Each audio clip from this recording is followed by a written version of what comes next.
Çok çok teşekkür ediyoruz değerli dostlarımıza. Hepinizi gönül bağından sevgiyle, saygıyla selamlıyoruz. Bugünkü konuklarımız Süyünbike'nin diyarından geldi. Kazan'dan, Tataristan'dan geldiler. Çok değerli bir soliste eşlik edecek Bereket Ansamblı. Açılışımızı da Kazan Marşı ile yaptık biz. Ben sözü hemen size bırakayım çünkü çok değerli solistimizi İrfan Hocam siz daha iyi tanıyorsunuz ve daha iyi tanıtacaksınız şimdi. Bugün konuklarımız dediğimiz gibi Kazan'dan, Kazan Tatarlarının müziklerini bize seyrettirecekler, dinlettirecekler. Kazan bilmeyenler için söyleyelim, Rusya Federasyonu içerisinde Tataristan'ın başkenti, Moskova'nın biraz doğu tarafına düşen bir Türk yurdu. O bölgede iki komşu Türk yurdu daha var. Bir tarafında Çuvaşistan var, bir tarafında da Başkurdistan var. Gülzade Hanım, hoş geldiniz. Esselamu Aleyküm. Hürmetli milletteşler, hürmetli kan kardeşlerim, hürmetli din kardeşlerim. Sizge Tataristan'ın çiltire bakkan çeşme sularından, urman kırlarından, şeşekli bulunlarından, koyulu şitikli şikken tübeteyli ağaylarından, ap-ak yavlıklı, şeşekli külmekli apalarından, zingilerinden, şoyan kızlarından, şuk malaylarından yalkınlı selamlar alıp geldik. Ne güzel bir giriş yaptınız. İrfan abi bence biraz detaylı açıklayalım. Kazan'ın şırıl şırıl akan çeşmelerinden, örtülü hanımlarından, güzel kızlarından, beylerinden, hepsinden sizlere çok sıcak selamlar getirdim diyor Güzade Hanım. Çok sağ olun. Hoş geldiniz. İyi ki geldiniz. Türkiye'ye ilk gelişimiz mi? Daha önce geldik mi Türkiye'ye? Türkiye'de çok buldum. Elhamdülillah. Elhamdülillah. Çok buldum. Kazan Marşı ile başladık. Bu Kazan Marşı Güzade Hanım eski bir marş herhalde. Eski, burungu, yoğalıp kalgan. Bugünkü günde onu bizning galimlerimiz, folklorchilarimiz tabıp alıp dünyaya çıkardılar. Mine şul galimlerinin birisi bizning bilen munda kildi. Ol Gennadiy Makarov. Şuşu marşını ol tabıp dünyaya çıkardı. Bu çok eski bir marş. Bizim alimlerimiz ve bunların başında Gennadiy Makarov, o da bizimle birlikte birazdan sohbet edeceğiz. Evet, o bulup tekrar ortaya çıkardı ve icra ettik, dinledik böylece. Çok güzel bir marştı. Biz programımızın ilk bölümünü diyelim, birkaç bölümden oluşacak sanıyorum bu program. İlk bölümünü ilahilere ayırdık. Güzade Hanım bize çok güzel Tatar ilahileri hazırlamış. Evet, Güzade Hanım'ın çalışma alanlarından önemli bir tanesi ilahiler, dini müzikler ve bu alanda yaptığı birçok derlemeler var, çalışmalar var, albümler var. Dolayısıyla bunları bize bugün işittirecek. Ama ondan önce bir Uzunköy dinleyeceğiz. Uzunköy, evet. Didi Musa. Didi Musa. Didi Musa, Uzunköy daha sonra dinleyeceğiz. Sonra, evet. O zaman dinliyoruz. Şirin'den dinleyeceğiz. Dinliyoruz ve Güzade Hanım'dan. Buyurun.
Çok teşekkür ediyoruz.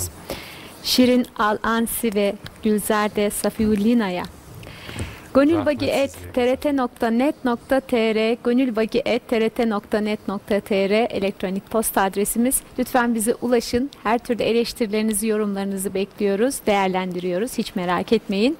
Ve hemen dönüyoruz size. İrfan Hocam, biz de Tatar türkülerini söylerken, yırlarını söylerken aslında sıkça ilahilere de yer verdik. Evet. Demek ki Tatarların böyle bir özelliği mi var evet, türkü bundan aslında dünyasında? biraz bahsedelim. Hemen söylenen jırla ilgili bir kısa açıklama yapalım. Belki sözleri anlaşılmamıştır. Ey ya Rabbim dedi Musa, bana cennet bulur mu iken, bana cennet olur mu? Sana cennet olur Musa, ata anan razı olsa. Ve bu soruyu her sefer, her tekrarladığında da cevap ben işte kız kardeşin razı olsa, komşuların razı olsa diye devam ediyor. Şimdi Kazan önemli bir kültür merkezi. Aslında Orta Asya'nın dini eğitiminin de verildiği bir merkez. Evet. Bütün Orta Asya mollaları geçmiş zamanda ilim adamları Kazan medreselerinde okurlarmış. Yetiştiler. Ya İstanbul'da ya Kazan'da. Dolayısıyla İstanbul ve Kazan Türk dünyasının bir kültür merkezi, din eğitimi merkezi, medreselerin olduğu bölge. Dolayısıyla Kazan'dan bu tarz bir repertuarın çıkması çok normal tabii. Orada medreseler var, tekkeler var vaktinde. Ama Sovyet döneminde de bu ilahi kültürünün kaybolduğunu, yitip gittiğini biz biliyoruz. Siz bu ilahileri kaydan çıkarttınız Güzade Hanım? Sovyet zamanında bu ilahiler yaşırılıp, yapılıp yattılar. Onlarını jırlarga, aytırga mümkün bulmadı. Ama abiler, karşıklar, babaylar yaşırıngine ide Kur'an kitapların yaşırıp güne sakladılar. Hem ne şuşunday Kulgali bizden 1000 yıl ilik galimimiz, şairimiz, Bulgar şairi, ol Kissa Yusuf, buna şunday kissalar yazgan. Hem şuşunday kitaplarda çok şiirler, onlar külep okulganlar. Hazır elhamdülillah indi yol açıldı. Hazır mümkün sahnede yıl sayın biz zor sahnelerde, büyük sahnelerde ilahiler kişileri ütkərəbiz. Elhamdülillah münəcətlər kişileri ütkərəbiz. Ondan sonra bizim galimlerimiz çok galimlerimiz, büyük galimlerimiz arkalarına kapşık bişler kapşık asıp ayaklarında şabata Tatarlar yaşayan her tübeklerden neşla yürüp onlar jiganlar şuşu münecetlerini, beyitlerini, ilahilerini, zikirlerini onlar toplaganlar. Bu toplaganlar onlarını Fenler Akademisi'ne Kazan'da Fenler Akademisi var. Büyük institut. Ne Gennadiy Makarov şuşu institutta işli. Onun hizmetkari. Hem onlar çok bugün. Hem birinde birinçilerden bulup desem ders bulur disk çıkardım. Münecetlerden disk çıkardım. Hem indi mine her ikinci diskimni hazırlayayım. Emne bu Kul Gali'nin yazgan Yusuf kıssası ol bir meşhur eserdir. Onu bizim burungu babalarımız, abilerimiz kişilerin jıyılışıp, birge oturuşup, ne şulay alıp, şulay okuganlar, külep okuganlar, balalarga, cücüklerge, hemmisine okuganlar anlatıp, bu bir Kur'an'dan alıngan Yusuf kıssası. Ben tercüme edeyim buraya kadarını. Özetleyeyim daha doğrusu. Sovyet döneminde yasaklandı diyor dini musiki. Ve evlerde Kur'anlar saklandı. Bu ilahiler gizli icra edildi, korundu. Daha sonra tabi Sovyet dönemi bittikten sonra tekrar gün yüzüne çıkmaya başladı. Ve bizim alimlerimiz, Fenler Akademisi'nin alimi üstadımız Gennadiy Makarov ve başka alimler de zor şartlarda diyor, ayaklarında çarıklar, sırtında abası köy dolaşıp bu Tatar ilahilerini tekrar derlediler. Ve bunları yeniden kitaplarda artık yazmaya başladılar ve biz de sahnelerde icra edebiliyoruz, ilahi geceleri düzenleyebiliyoruz diyor.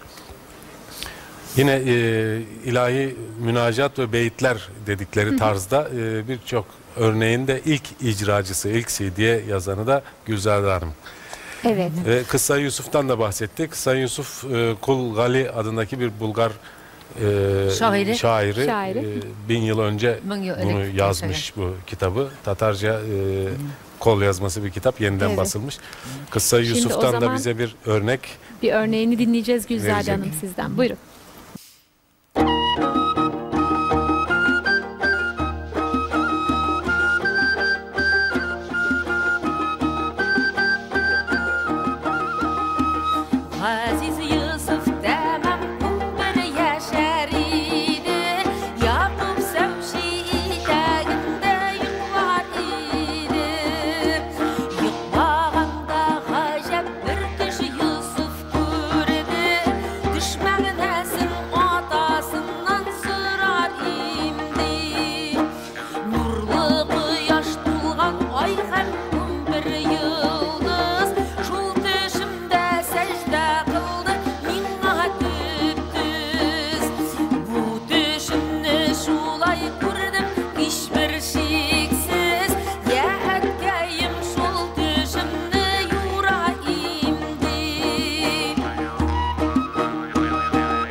Yakup şunda yurap girdi anın düşün.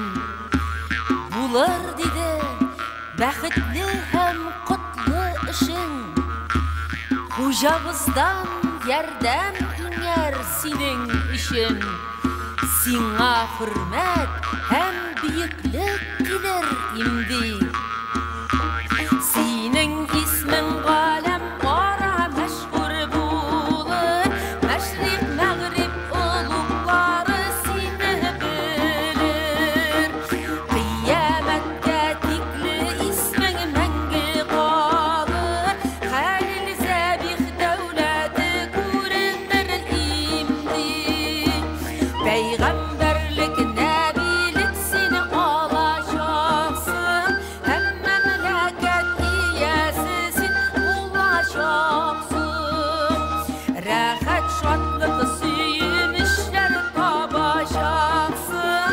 Bu düşünde büyük bəxt görünür imdi. Köf rahmet. Sağ olun. İrfan Hocam, ben hemen bir parantez içerisinde yazarımızdan, daha doğrusu şairimizden bahsetmek istiyoruz. Evet. Az önce bunun ufacık konuşmasını yaptık. Biraz etnolojik anlamda bilgi de verelim. Tabii Bulgar verelim. bir şair dedik Bulgar ama dedik. bunu Bunlar, biraz açalım. Bugün anladığımız manada Bulgaristan Bulgarı Evet. değil tabii ki. Volga Bulgarlarından bahsediyoruz. Yani bugünkü Tatarların atalarından bahsediyoruz. İlk Müslüman olan Türk boylarından da bir tanesi Bulgarlar. 900'lerde Müslümanlar. 900'lerde Evet. bayağı eski. Kulgali de o Bulgarlardan, yani Türk Bulgarlardan bir şair. Evet, bunu da öğrenmiş oldu Evet. izleyenlerimiz, Dil de dinleyenlerimiz. burada eski Türk dili aslında. Evet, Bugünkü evet. Tatar Dili ağzı değil, değil. Evet. tabii de eski Türk dili. Şimdi sırada Kül Cihan ve Dervişler sohbetinde var. 2 tane ilahimiz iki daha ilah. var sırada. Biz onu da alalım sizden, sonra sohbetimizi sürdürelim.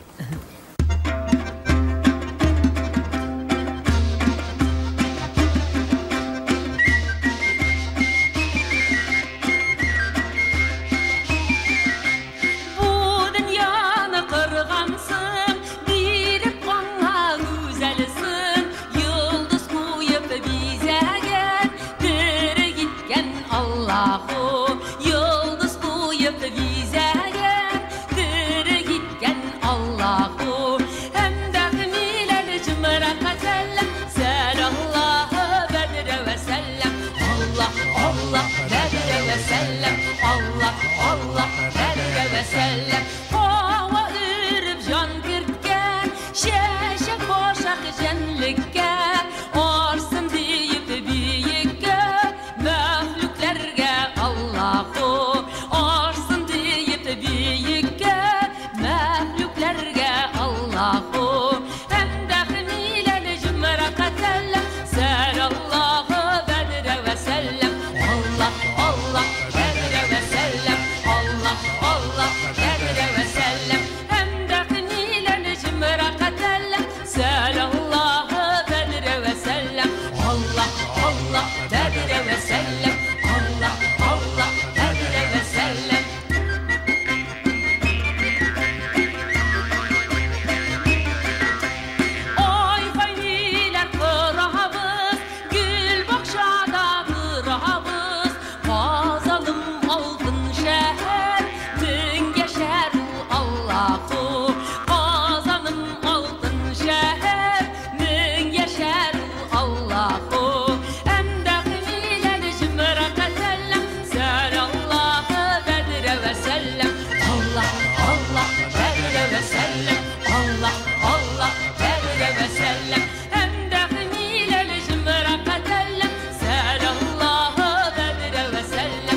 Allah Allah berre ve sellem Allah Allah berre ve sellem uyan vaktire yakta huzur dünya hikmetke jandan bilen kulga kul birleşebiz Allahu jandan bilen kulga kul birleşebiz Allahu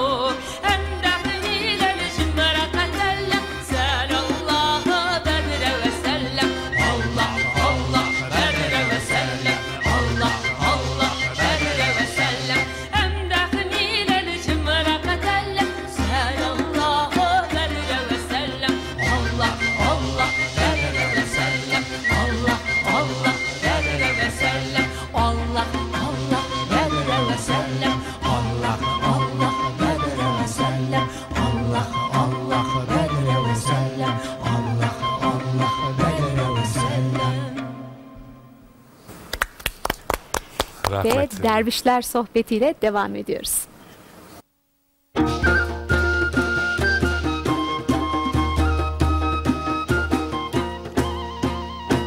İrenlerinin mehfilinde yavar rahmet sıhbetinde nitilese de buladır dervişlerinin sıhbetinde nitilese de buladır dervişlerinin sıhbetinde eğer kim sıhbetke girse her kim ondan nimet alır eshablerde murat tapkan dervişlerinin sıhbetinde eshablerde murat tapkan dervişlerinin sıhbetinde her kimde sıhbette bulup güngeline nimet tabır yadı kilip bilim bulup dervişlerinin sıhbetinde yadı kilip bilim bulur dervişlerinin sıhbetinde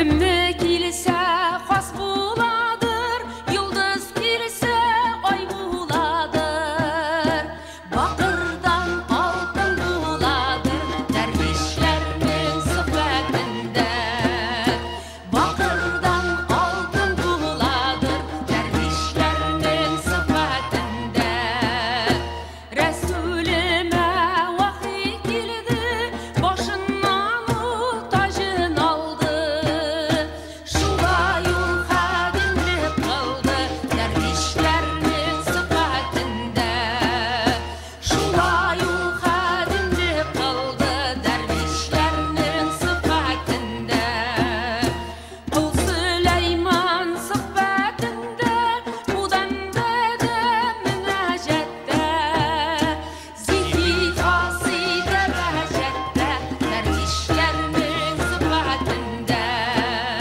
zikri tasi derecette dervişlerinin sıhbetinde zikri tasi derecette dervişlerinin sıhbetinde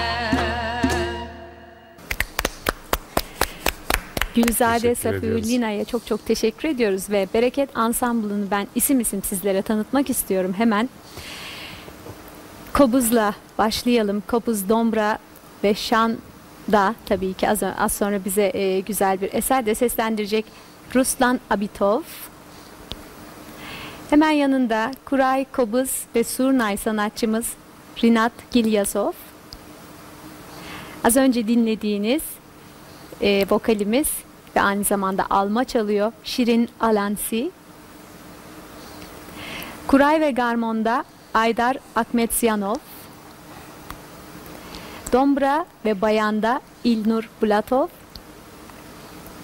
Dombra, Def ve Nogay Kuray'ında Gennady Makarov. Ve Dümbelek'te Rinat Zakirov. Tekrar hoş geldiniz dostlar. Sağ olun. Evet, şimdi Tatar müzik aletleri yani oyun kurallarından iki tanesi çok önemli. Bunlar bayan ve garmon. Tatar düğünleri onlarsız olmuyor. Şimdi bu iki çalgıdan İlnur ve Aydar bize Tatar halk küylerini seslendirecekler. Ve bu küylerin sonuna doğru da biz bir de Tatar dansı izleyeceğiz. Topluluğumuzda aslında müzisyen olan arkadaşımız Ruslan hem dansa da iştirak edecek. Aygül Kabidinova ile birlikte bir dans da bize sergileyecekler.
Çok çok teşekkür ediyoruz orkestramıza ve dansçılarımıza. Gülzade Hanım da hemen kostümünü değiştirdi. Çok daha şık bir kostümle geldi karşımıza her zamanki gibi diyelim.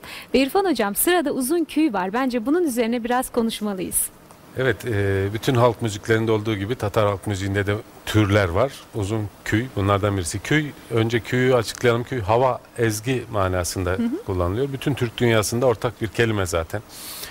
Uzun küy adı üstünde uzun hava. Evet. Bizdeki gibi mi? Serbest mi? Gibi. Çok da serbest değil. Yine bir takım kuralları var. Aslında bütün uzun havaların kuralları vardır.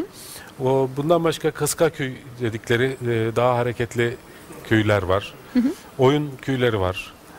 Kahramanlık küyleri var. Biraz önce dinledik, ilahiler, münacatlar vesaire farklı tarzlar var. İşte bu uzun küy biraz da icrası zor olan, maharet gerektiren bir tarz. İstersen şimdi şiirinden bir uzun küy örneği dinleyelim.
Ağzına sağlık diyoruz Şirin'in.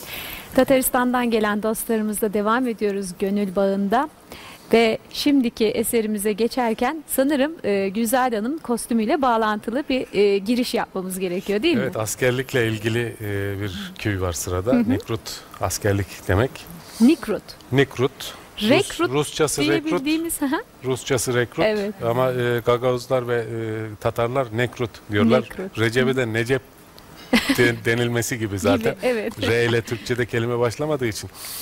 Bu bir Kreşin Tatarları türküsü. Kreşin Tatarlarınınkı, ama ul Kazan Tatarlarında da, Müslüman Tatarlarında da var. Nikrut jırları çok Nikrut jırları. Şunun bir örneğin bugün sizge aytıp berебez. Padşah zamanında padşah hizmetke, harbiy hizmetke 25 yılga alıp kete turgan bulganlar jigitlerini 25 25 yıl yıl hizmetke kitatıran Padişah bolanda. zamanı dediği Çar zamanında. dönemi, Çarlık 25 yıl döneminde, askerliğe mi evet, alıyorlar? 25 yıl askerliğe alıyorlar. Tabii bu sonu belli olmaz bir ayrılık. Tabii Dönüş ki. var veya yok. Dolayısıyla çok hüzünlü bir konu aslında. Bir sürü de yır bu iş için yakılmış ama Kreşin Tatarları ile ilgili topluluğumuzda da Genadi Bey üstadımız da Kreşin Tatarı. Kreşin Tatarları Hristiyan Tatarlar. Genadi Bey'den soralım. Kreşin Tatarları Tataristan'da yaşıyorlar ama kimlerdir bunlar? Evet, İrfan Bey, dürüstten de bizim Tataristan'da 200'e yakın Kreşin köyü var. Evet. Bu bizim köylerimizde kiliselerimiz var, papazlarımız var. Bizim özümüzün burungu törenlerimiz, köylerimiz var. Derneğimiz var. Evet. Biz bugünkü günde Müslümanlar ile de dostane yaşıyoruz. Bizim liderimiz ol Igorov Ivan degen bizim görünekli bizim kişimiz. Ol Tatarstan parlamentinde saylandı. Ol Tatarstan parlamenti azası. Evet. Bugünkü günde indi Tatarstan hükümeti tarafından da bizge itibar çok. Bizim bugünkü günde devlet tarafından folklor ansambli kuruldu. Biz Big Shot aldığı günlerde belki Türkiye'de de nasip olsa gelir biz. İnşallah, İnşallah, bekliyoruz. inşallah. 200'den fazla Kreşin Tatarı köyü var. Diyor. Devlet bugünlerde devlet bir Kreşin Tatarlar müzik topluluğu kurulmasına da izin verdi diyor. Genadi Bey bunun başında olacak. Çok Allah güzel. izin verirse Türkiye'de de bir konser yapmak isteriz diyor. Tabii memnuniyetle biz de burada ağırlamaktan büyük zevk duyarız. Duyarız. Bekleriz. Bekleriz. Şimdi O zaman dinleyelim askerlik yırımızı. Yırını dinleyelim Güzade Apa sizden.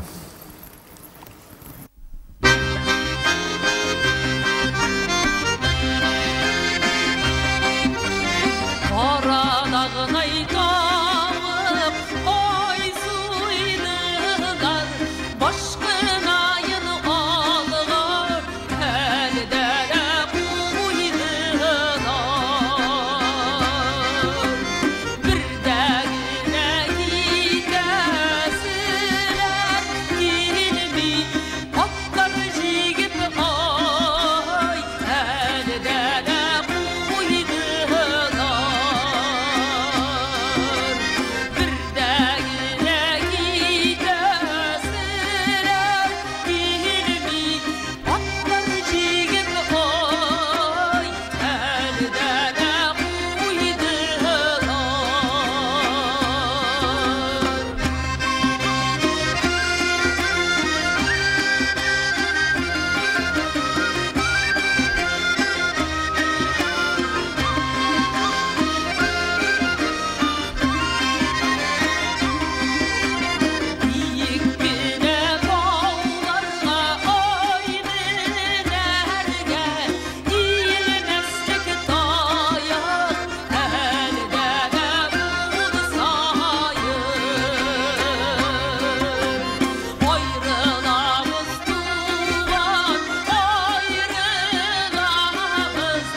Çok güzel Çok bir sağ olun, eserdi. teşekkür Ağzınıza ediyoruz. sağlık diyoruz. gönülbagi@trt.net.tr bizim elektronik posta adresimiz. gönülbagi@trt.net.tr lütfen bize ulaşın diyoruz.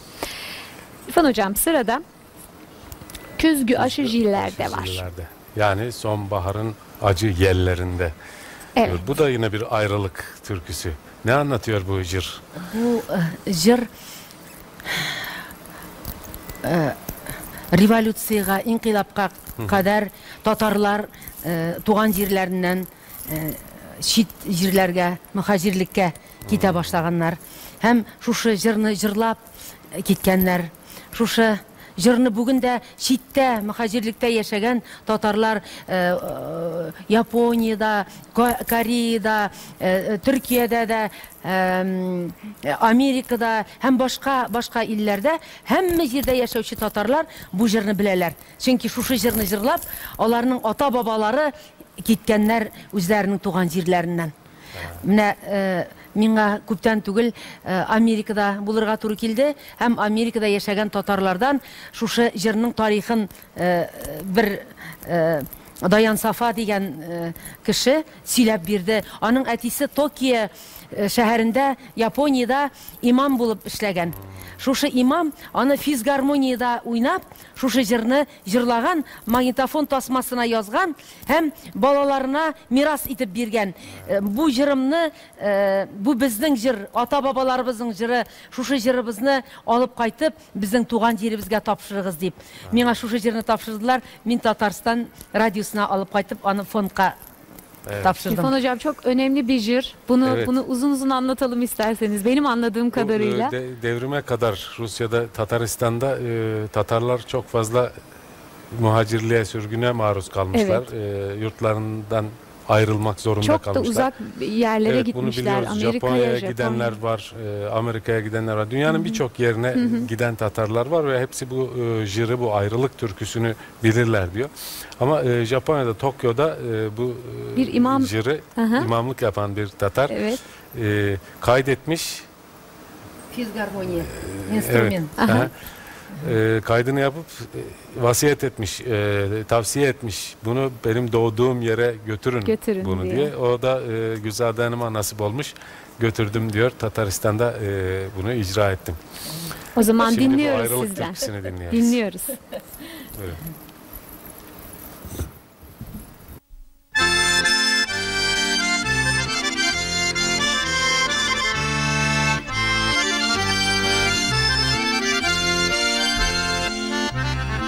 Oradan kuleyen salgın karman bizine bağlan eğlenmiş yürüp gider dey bulamla kaydıp gider dey bulam kızını aşı jillerde tuğan üstten illerge kızını aşı jillerde tuğan üstten illerge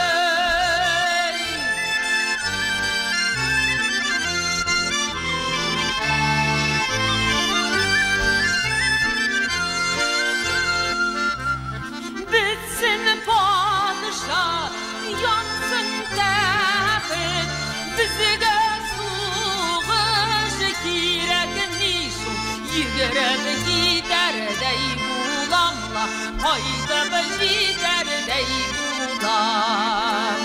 Kızge aşı jillerde, tuğan üstten illerge kızını aşı jillerde tuğan üstten illerge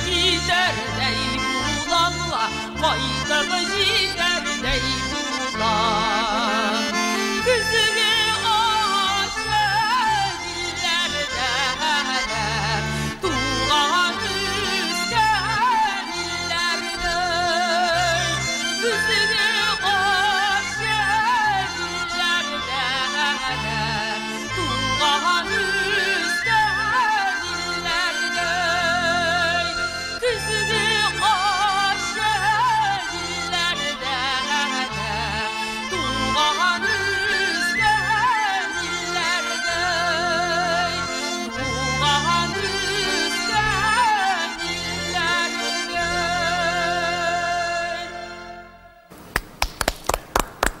Çok çok teşekkür ediyoruz Gülzade Safiulina'ya. Kendisi hemen kostümünü değişirken Ruslan geldi bize Dombra eşliğinde bir küyü seslendirecek. Evet. Ama Ruslan diyorum ve Rabitov. Aldım kolga dombra diyecek. Aldım elime dombra Dombrayı. diyecek. Dumbra diyor Kazak Tatarlar. Tatarlar. Kazakların da bir çalgısı bu. Ortak bir çalgı. Aslında Kazak kültürüyle Kazan Tatarları kültürü de birbirlerine yakın, birbirlerini iyi anlarlar ve severler de. bir örnek mi dinliyoruz şimdi yakın kültürlerden Yakın birinden? kültür, tabii Tatar ezgisi, Tatar jırı seslendirecek ama burada dombrayı da görmüş olacağız. Evet, dinliyoruz. Dinliyoruz.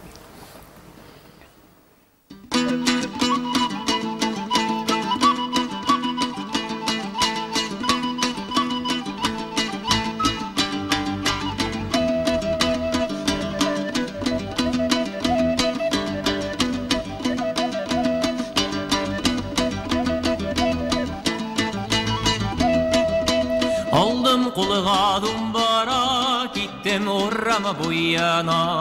Aldım kulağa dumbara, gittim orama bu yana. Şu şavalnına bir güzelle kerreminime uyama. Şu şavalnına bir güzelle kerreminime uyama.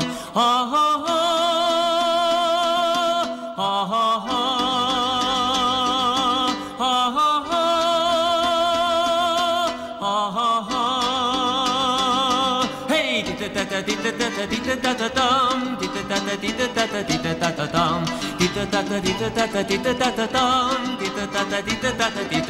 Hop!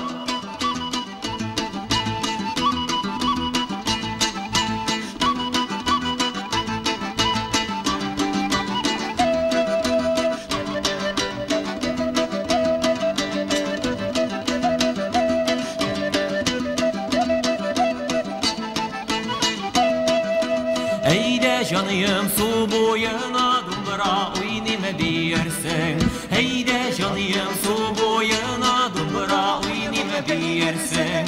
Etken aşık olansa suğa vardı mı diyersin. Etken aşık olansa suğa vardı mı diyersin. Hay hay hay, hey hey hey, ha ha ha.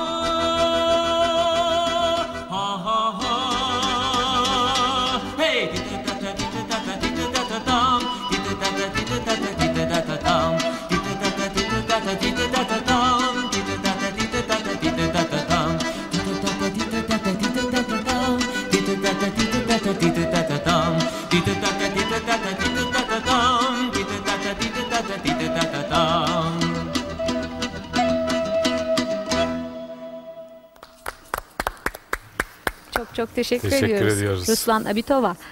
Tabii ki back vokalde Rinat Gilyazov'a da çok teşekkür ediyoruz. Sağ olsun. O da güzel vokal yaptı. Ve sırada Gennady Makarov var. Evet, Gennady Bey halk çalgıları konusunda uzman. Özellikle nefes çalgılarla ilgili bir kitabı da var. Şimdi bize bir Nogay Kurayı örneği verecek. Bu Nogay ve Tatar arasındaki ilişkiden ve Nogay Kurayı'ndan da bir iki cümle kısaca bahsederseniz seviniriz. Nogay Koray деген söz ol ot isminden. Ot adı Nogay. Ol ormanda ösedir. Ha, bitkinin adı Nogay. Bitkinin adı. Ama ol Nogay halkına ait değil. Ait değil. Ha, evet. O bitkiden yapılan bir kuray, bir saz kuray. kamış çeşidi demek. Evet. Dinliyoruz.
Çok teşekkür Teşekkür ediyoruz. Genedi Bey'e ağzınıza sağlık diyoruz. Biraz farklıydı bizim alıştığımız kuray Evet, sesinden tınısı değil farklı. mi? Hem çalım tekniği de farklı. Dişle çalınmıyor. Bu dilli Evet. bir tür. Daha farklı bir nefesli enstrüman. Nefesli çalgılardan isterseniz devam edelim. Bir örnek daha verelim. Rinat Gilyajov bizimle birlikte bugün. Rinat Gilyajov da bizim Tatar müziğinin ustalarından bir tanesi ve Surnay Ansamblı'nın da sanat yönetmeni. Çok değerli bir topluluğu var kendisinin. Rinat Bey, sizde de birkaç tane oyun kuralı var. O elinizdekinin adı ne? Surnay. Surnay. Sur mügüz, nay kamış. Mügüz kamıştan tırgan oyun kralı. Boynuz ve kamıştan yapılan bir oyun kuralı, yani çalgı aleti. Onun tavışını da bir işitelim mi?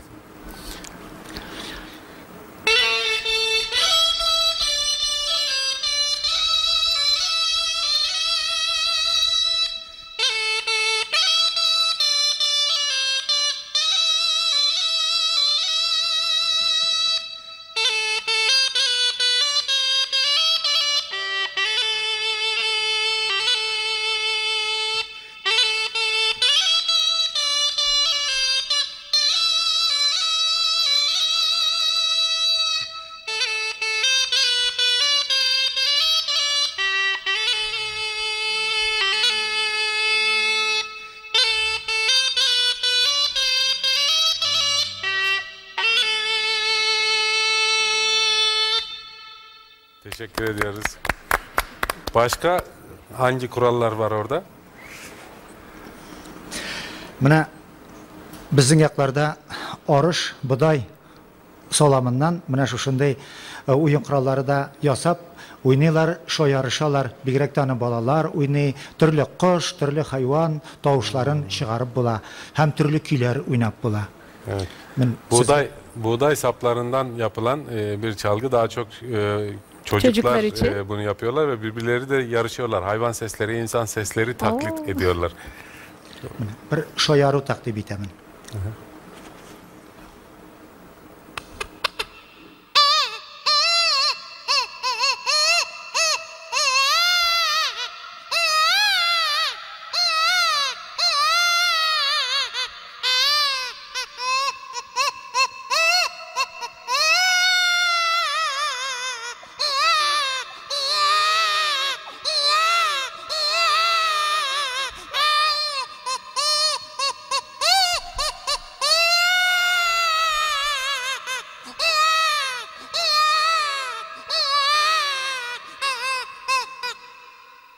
Teşekkür ediyoruz. Türkiye'ye gelip şatlığından yığılayım. Türkiye'ye geldi, mutluluğundan ağlıyor. Ve yeniden Güzel Dalım, size dönüyoruz. Artık programın da yavaş yavaş sonlarına doğru geliyoruz. Sondan bir önceki parçamız Kıygak Bak Bak. Evet, bu da bir şaka jiri. Ne anlatıyor bu jir? Bu oyun jiri, kunaklar jıyılışkaş, bir tabınga jıyılışkaş, beyramlarda şayarışıp, birbirisi bilen oynap, erkekler kişlimi, hatın kızlar kişlimi deyip, kıygak bak bak, şulay birbirisi bilen şayarışıp, yarışıp, şunday jırlaytırgan jir. Bu düğünlerde, eğlencelerde bir araya geliyorlar gençler, kızlar ve erkekler birbirleriyle atışıyorlar ve kim yenecek diye de bir atışma. Bu cin derler. Kırım Tatarlarında da var Kırım Tatarlarında bu tarz da var. bir gelenek. Kıygak bak bak, bu kazın seslenmesi de aynı zamanda herhalde. Kaz, Kıygak kozlar, evet. bak bak ördekler. ördekler. Evet, kazlar ve ördeklerin münazarası.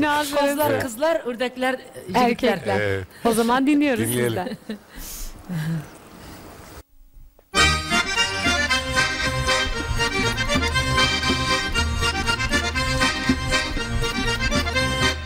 Ey dostlarım, dostlarım, dostlarım, dost işlerim.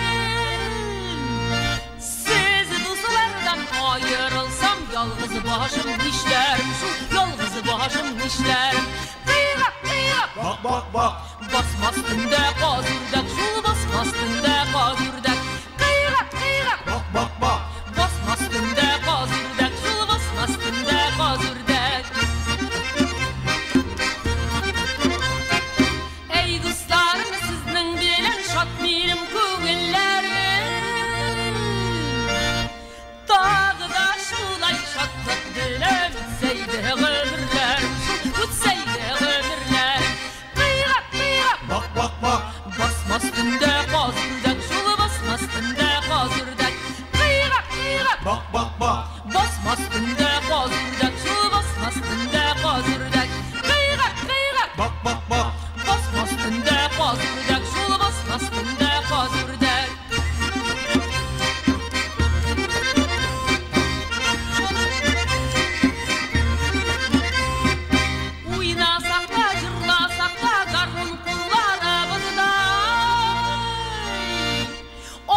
yürgen yollarımızda, şu yürgen yollarımızda.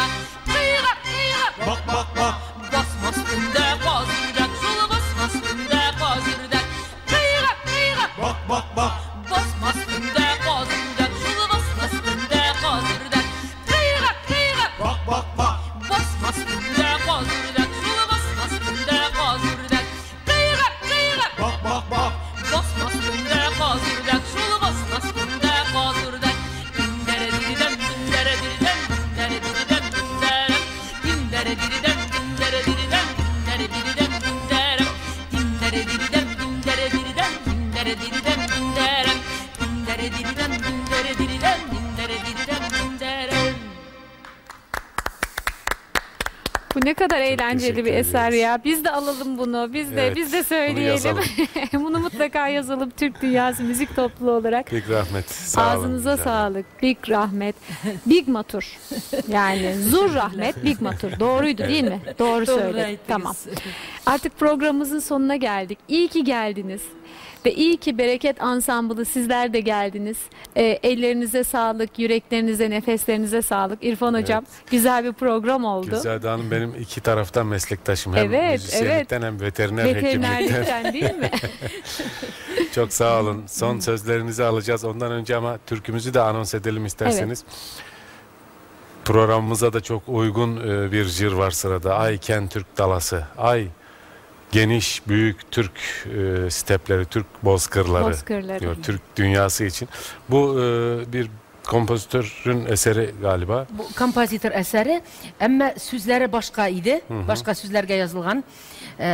Zahid Habibullin Evet. kompozitör. Ol indi hazır mərhum, dünyada Allah yox. rahmet etsin, evet. Әmmə küyü bik çok güzel ki, şunğa biz yana söz yazdırıp, Hamid Latif degen şairden yana söz yazdırıp, Ay King Türkiye dalası deyip isim verdik bu jırga. Hamid Latif şair bu türkü üzerine yeni bir Yeni söz söz yazmış. Ay büyük Türk dünyası diyebiliriz. Çok teşekkür ediyoruz. Son sözlerinizi de alalım ve türküyle bitirelim. Mümkün. Bu bizning Tataristan bölegi bulup yangrasın. Türkiye'lerimizge, Türkiye'ge yaşavşı, Tatarlarımızga, Türkiye halklarga, Türklerimizge, hem Türkiye dünyasına bir selam bulup, birleştire turgan şunday bir dostluk şarkısı bulsun. Çok teşekkür ediyoruz. teşekkür Bütün ederiz. Türk dünyasını birleştirecek bir dostluk şarkısı olsun. olsun. Parlasın diyor. Amin inşallah. Sağ olun. Çok teşekkür ediyoruz. Her şey gönlünüzce olsun diyoruz. Hoşçakalın.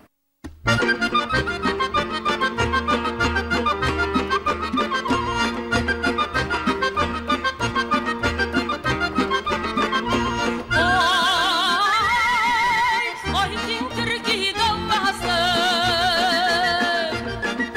Kazandırım arası, Hacı Tarhan kalası, Kaldaysı bir barası, Nişiki sizin davası, sizi bir kunglim yarası.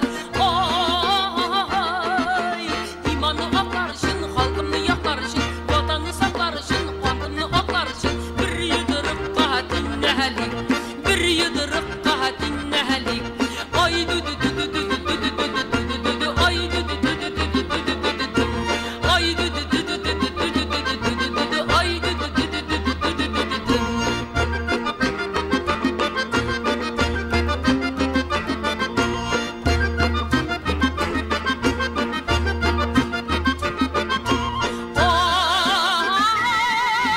Ay King Türkiye dalası, İzge vatan ak buradan, sur dünyaya baş bulgan, Türkiye'lerge baş bulgan, düşmanlarga taş bulgan, kardeşlerge hoş bulgan. Ay imanı aklarışın, halkını yaklarışın, vatanını saklarışın,